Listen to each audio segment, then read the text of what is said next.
सभी को नमस्कार। वैदिक गणित के इस तीसरे सत्र में आप सभी का हार्दिक स्वागत है। आज के इस सत्र में हम निखिलम सूत्र के माध्यम से जब हमारी एक संख्या आधार से छोटी और दूसरी संख्या आधार से बड़ी होगी तब उसका हम गुणनफल कैसे प्राप्त करेंगे यह देखेंगे। जैसे कि हमारी एक संख्या 105 है और दूसरी संख्या 97 है। तो आइए एक उदाहरण के माध्यम से देखते हैं। 106 गुणा 107।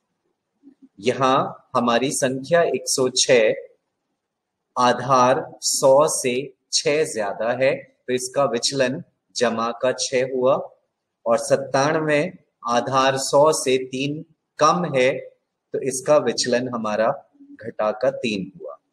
जब विचलन को हमने गुणा किया तो वहां हमें दायां भाग -18 मिला, और जैसे हमने पिछले सत्र में देखा था बायां भाग प्राप्त करने के लिए 106 में से हम 3 घटा दें 103 मिलेगा, या फिर 97 में हम 6 जोड़ दें हमें 103 मिलेगा।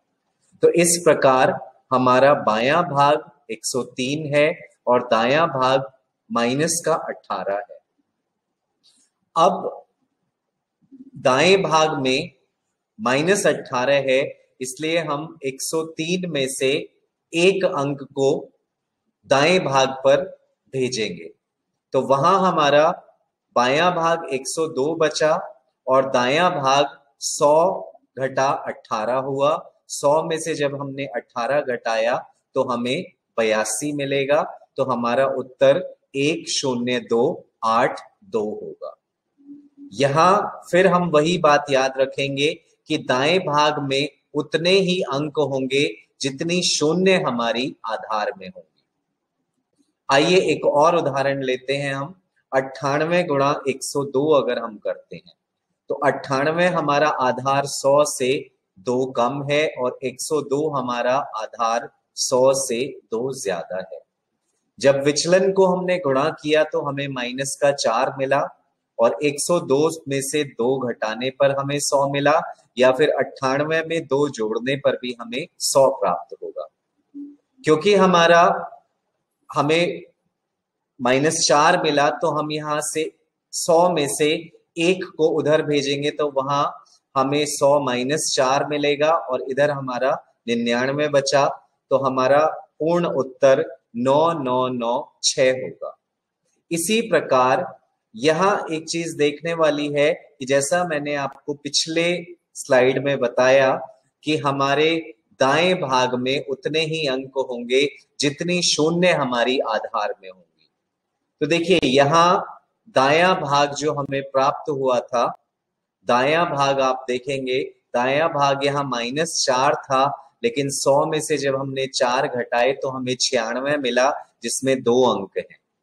इसी प्रकार 992 और 1003 इन दोनों को जब हम गुणा करेंगे तो दाएं भाग में हमें 8 तिया 24 माइनस का 24 मिलेगा। यहां मैंने 024 लिखा इस के माध्यम से कि हमारे दाएं भाग में उतने ही उतने ही अंक होंगे जितने शून्य हमारे आधार में हैं।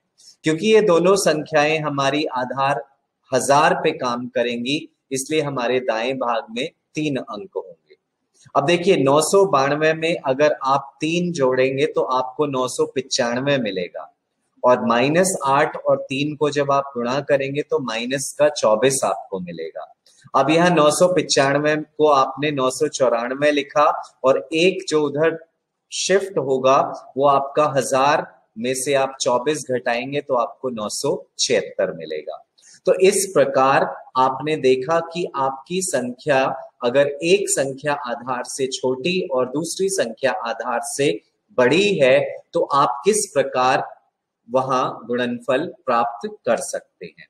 तो इस प्रकार हमने निखिलम सूत्र में 3 अलग अलग सत्र किए जिसमें हमने 3 अलग अलग चीजें सीखी कि दोनों संख्याएं अगर हमारी आधार से छोटी हैं तब हम गुणा कैसे करेंगे, यदि हमारी दोनों संख्याएं आधार से बड़ी हैं तब हम गुणा कैसे करेंगे। और आज का हमारा तीसरा सत्र था जब हमारी एक संख्या आधार से बड़ी और दूसरी संख्या आधार से छोटी होगी। आशा करता हूं आपको ये तीनों सत्र अच्छी भली भांति समझ आए होंगे।